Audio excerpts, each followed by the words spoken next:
In today's math lesson, we're going to solve a quadratic equation by completing the square.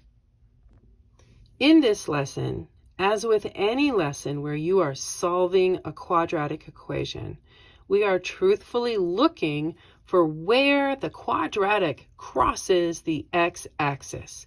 So we are on the hunt using a different method, completing the square, for those x-intercepts.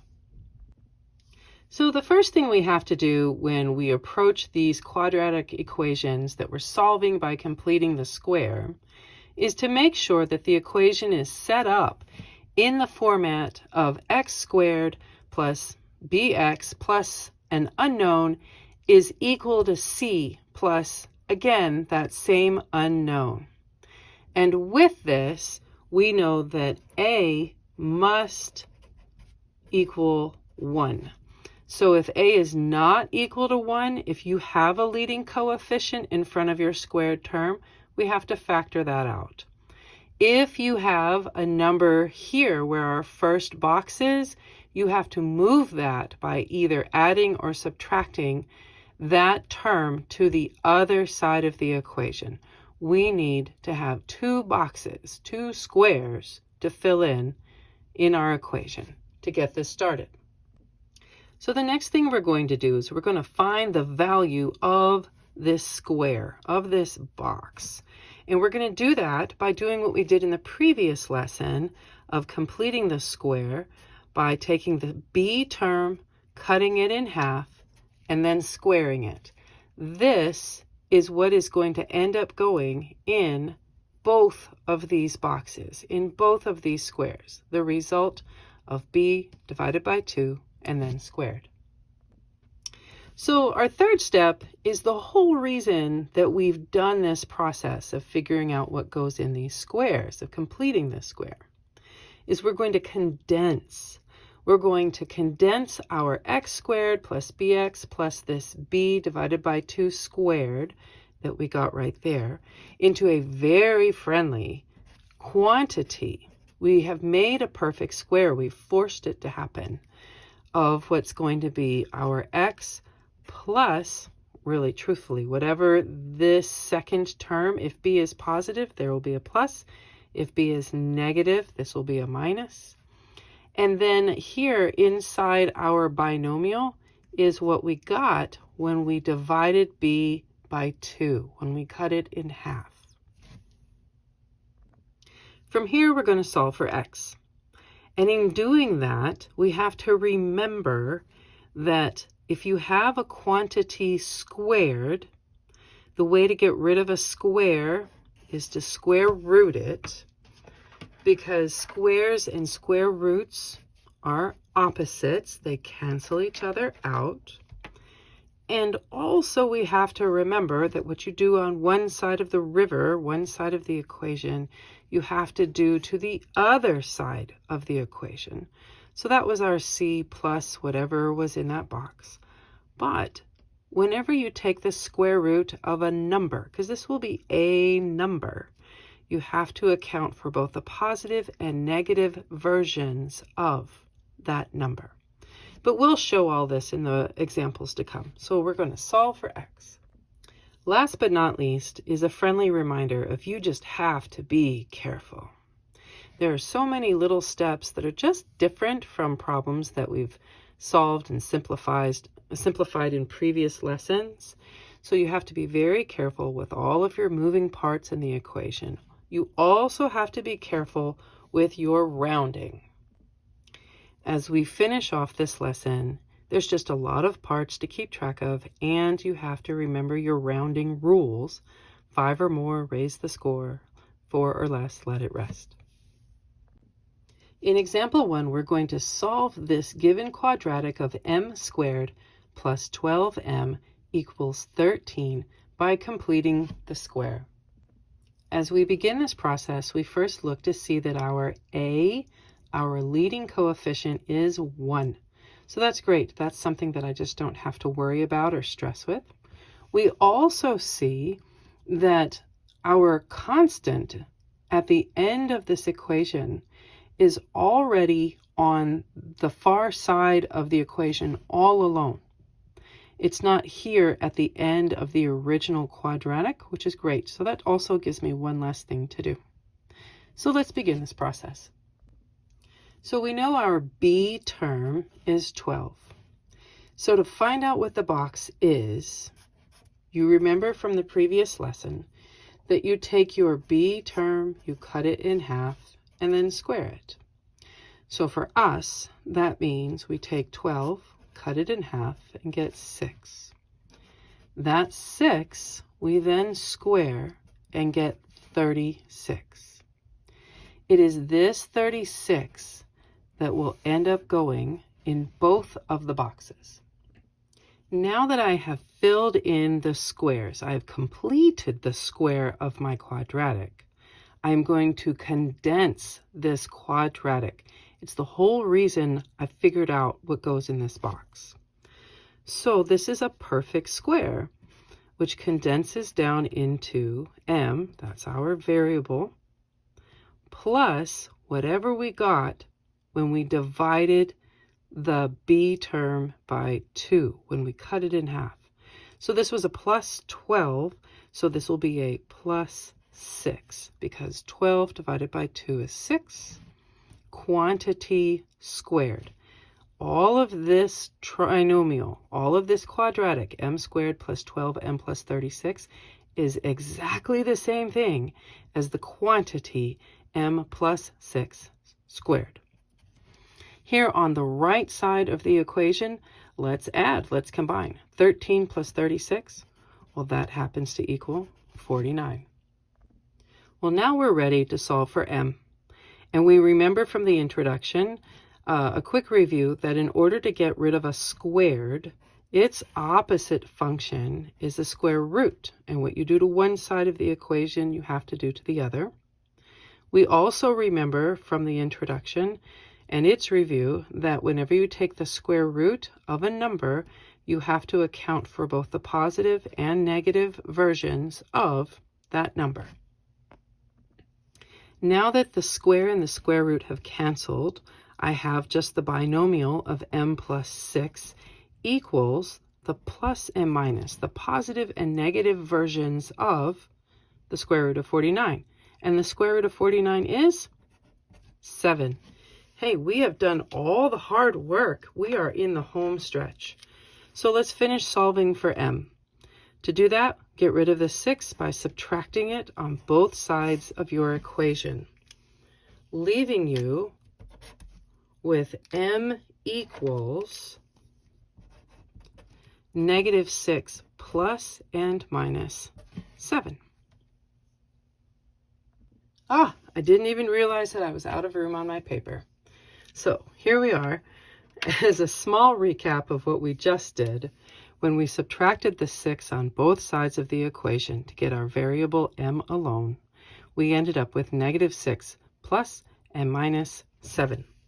So let's go find the two locations where our quadratic crosses the x-axis. What are the two x-intercepts? So that's very simple. We have negative 6 plus 7, and we have negative 6 minus 7. So last I checked, negative 6 plus 7, well, that's equal to positive 1. And negative 6 minus 7, well, that's equal to negative 13. And these are the two locations where our original quadratic of m squared plus 12m equals 13 crosses the x-axis. And there you go. In example 2, we're going to solve the given quadratic of y squared minus 22y minus 43 equals 0 by completing the square. In the introduction, we saw that this third term cannot be here in order to complete the square. This has to be an open, empty space that we go and solve for to complete the square. So we have to move this 43 to the other side of the equal sign. And we do that, of course, by using its opposite function and thus adding it. So we get now the correct format needed to complete the square, which will be y squared minus 22y plus an unknown equaling 0 plus 43 is 43 plus our other unknown. Because what you do on one side of the equation, you have to also do on the other side of the equation. Let's go figure out what belongs in these boxes. We do that by examining our b term. And we remember that we take the b term, we cut it in half, and then square it. So let's do it. Our b term is a negative 22. And when we divide that by 2, we get a negative 11. From there, we square that negative 11 and get a positive 121.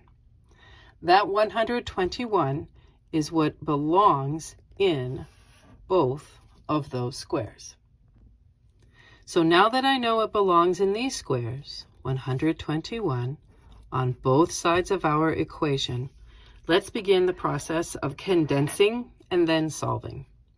So the whole purpose of filling in this box, this square, was to be able to condense the left side of our equation. And when we condense it, we put it into its squared form, remembering that we use our variable as given to us, and we use whatever was created, whatever was found when I took that b term and I cut it in half.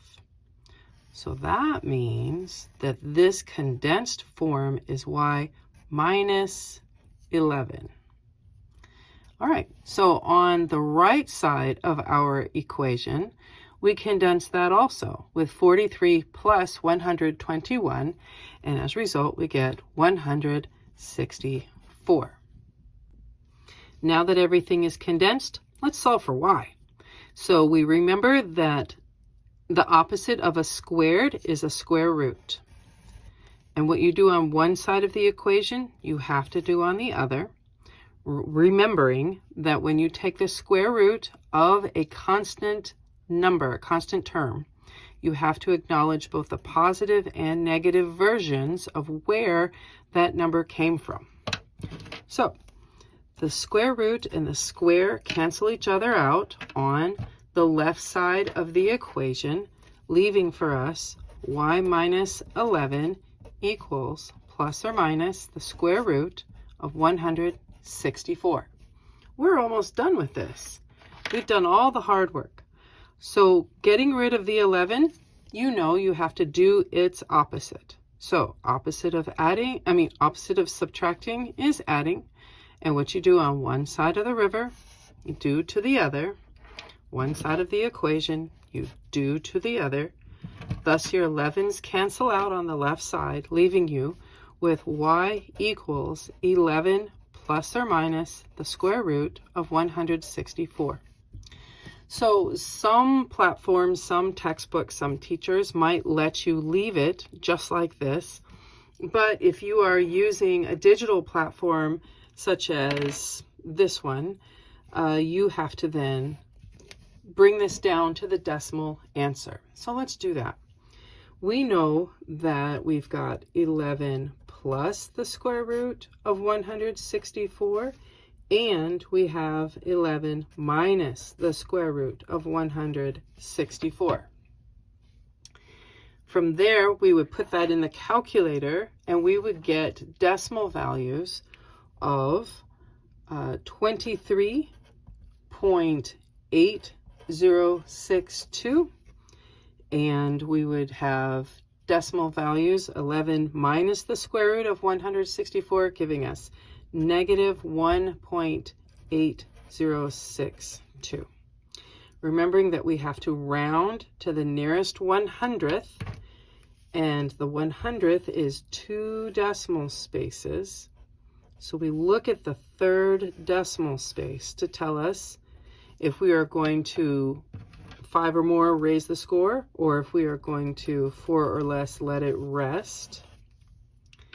And in this particular case, 6 is definitely 5 or more, raise the score, giving us the resulting decimal from 11 plus the square root of 164 to be 23.81. And 11 minus the square root of 164 will give us negative 1.81.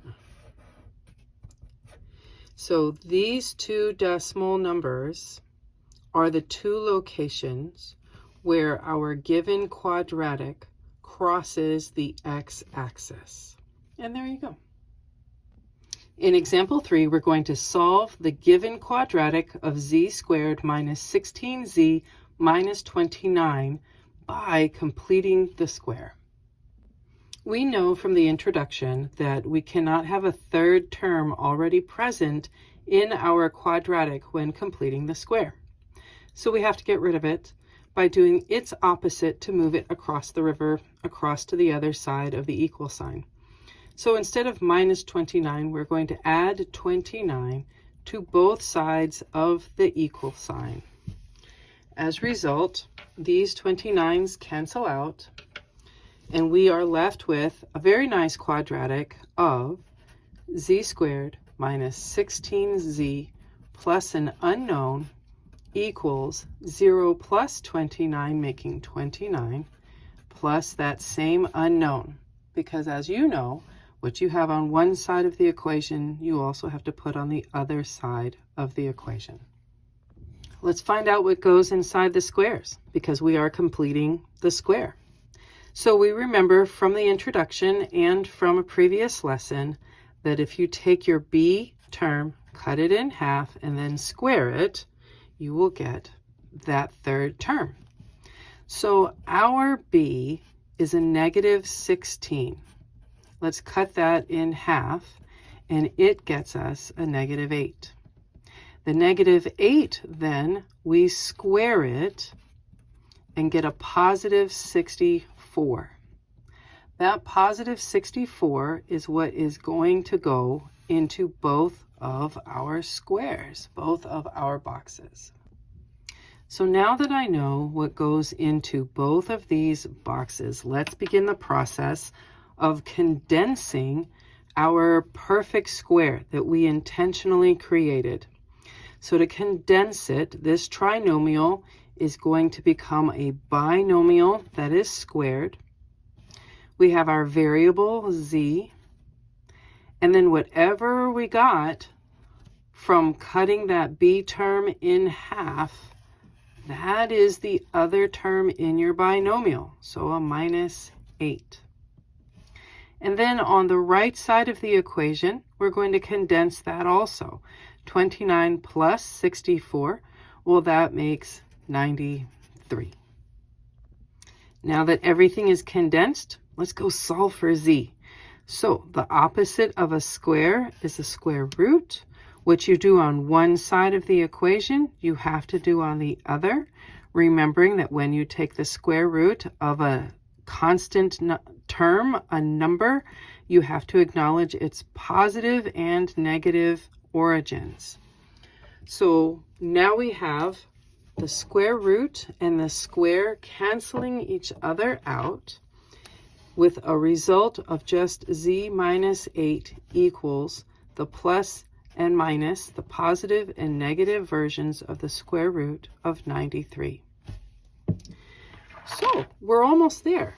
To get rid of the 8, you add it to both sides of your equation so that these 8s will cancel out, leaving z completely alone and equal to 8 plus or minus the square root of 93.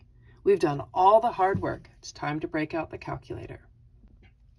So we know z is equal to 8 plus the square root of 93, and z is equal to 8 minus the square root of 93. So using your calculator, you find that 8 plus the square root of 93 is equal to 17.6437. And 8 minus the square root of 93 is equal to negative 1.6437.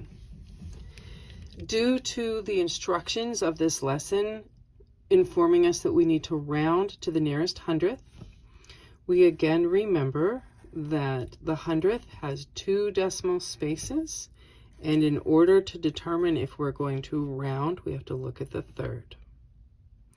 So let's find out what that gives us. We have 17.643. 3 is 4 or less. Let it rest, giving us a final answer of 17.64 for the sum of 8 and square root of 93. We have again a 3 with negative 1.643. So that again is going to be 4 or less, let it rest. And thus the difference of 8 and the square root of 93 is negative 1.64. So these are the 2 locations that our original quadratic of z squared minus 16z minus 29 is going to cross the x-axis. And there you go. In example 4, we're going to solve the given quadratic of q squared plus 24q equals negative 37 by completing the square. So this particular quadratic is already in the format where the third term has been moved to the right side of the equation and is no longer present. There's no third term present in the left side of the equation. So that's really great. It makes it easy for us to just go ahead and begin this process. So let's do that. We remember to find what goes in the square. We take the b term, that middle term, cut it in half, and then square it. So our b term here is 24. So 24 cut in half is 12. And it's positive in this particular example. And then we take that 12 and we square it, getting a result of a positive 144. And it is that 144 that goes into the squares. So now that I know what goes in the squares, that 144, we can condense both of the sides of this equation so that we can begin solving for q. This is a perfectly built perfect square, intentionally built perfect square, with my variable of q, remembering that what I got when I took that middle term and cut it in half, that is going to be the second part of this binomial. It is a positive 12, so we put plus 12. And just like we condensed the left side of our equation, I now have to condense the right side of our equation.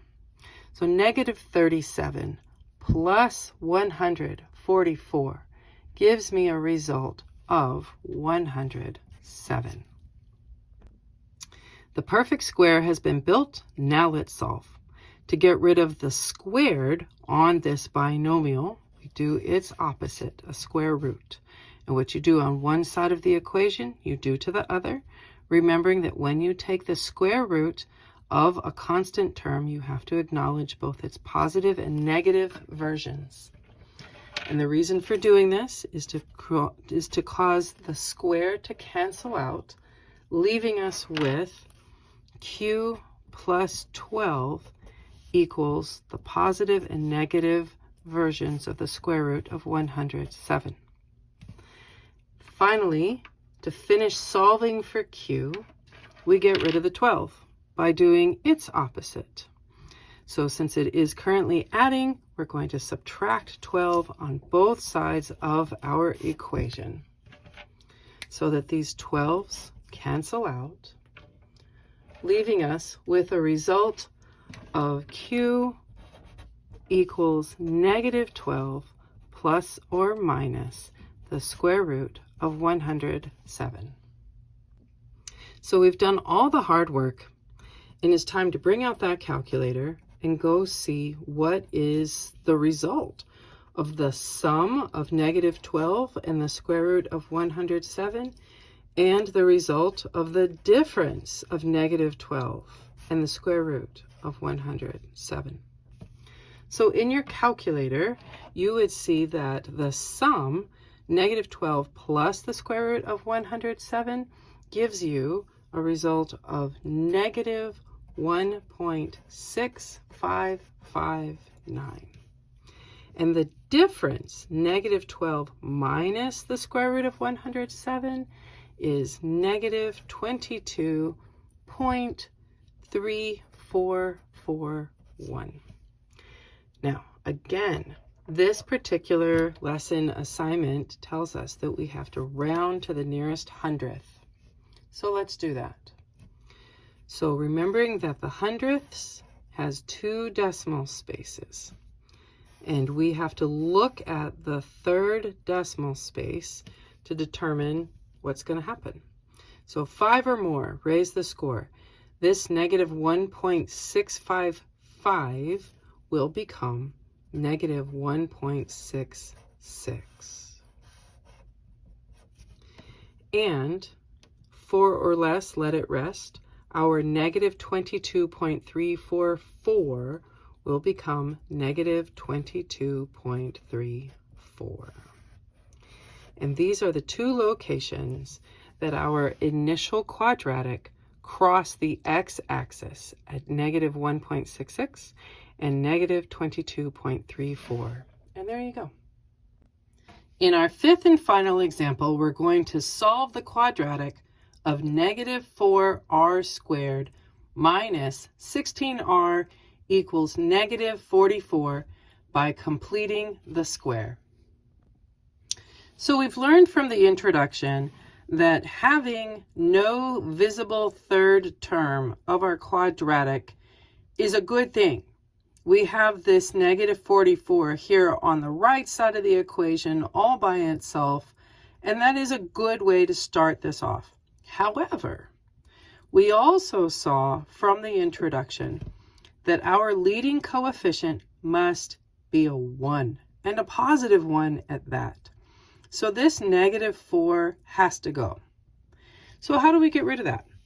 We divide every term by whatever it is that's in front of our squared term, our leading coefficient, so that we end up with a really user-friendly quadratic that's ready to be solved.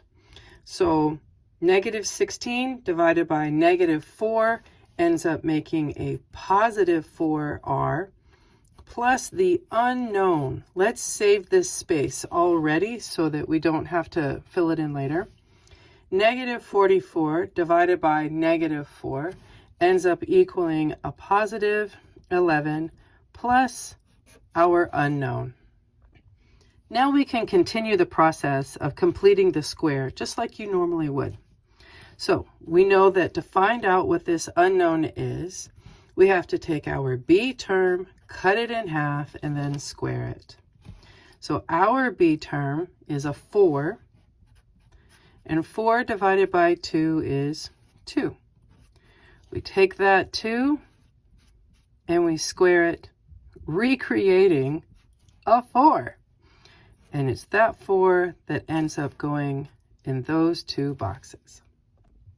So now that I know what goes into these 2 squares, that 4, we can go ahead and condense our quadratic. Now, if you looked at the previous lesson that was just completing the square, not solving, we would have to backtrack and go figure out what actually was in the original third term location. But because we're not just completing the square, we are actually solving it, we can walk forward just like normal and begin the process of condensing this quadratic, this trinomial, which we know is going to be our variable r.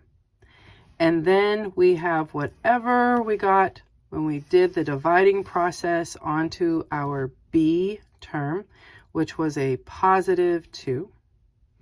And then we can also go ahead and condense 11 plus 4, making 15.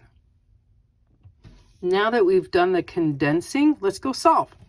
To get rid of the squared term, we have to take the square root of this binomial, and what you do on one side of the equation, you have to do on the other.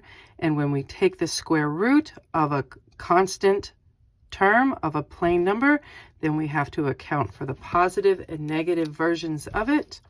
And we did this so that the squared would cancel out.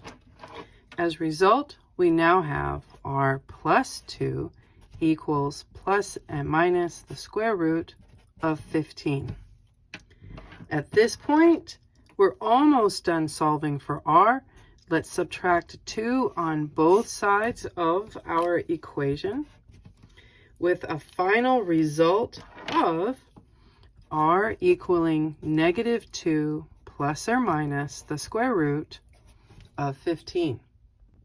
It's time to break out that calculator and see what is created when we look at negative 2 plus the square root of 15 versus negative 2 minus the square root of 15. So in your calculator, negative 2 plus the square root of 15, that ended up giving us a value of 1.87298. And negative 2 minus the square root of 15 gave us a value of negative 5.87298. And again, because this particular assignment is instructing us to round to the nearest hundredth, we know that the hundredths place is 2 decimal spaces in, and we have to look at the third decimal space to tell us what to do. 5 or more, raise the score. 4 or less, let it rest. 2 is definitely 4 or less. So negative 2 plus the square root of 15 will be approximately 1.87. And negative 2 minus the square root of 15 will be approximately negative 5.87. So we know that our original quadratic, even with the negative 4 as the leading coefficient, will cross the x-axis at these 2 locations of 1.87 and negative 5.87. This negative 4 just made the width, the depth of our quadratic a whole lot larger, but it did not change the location of crossing the x-axis. And there you go.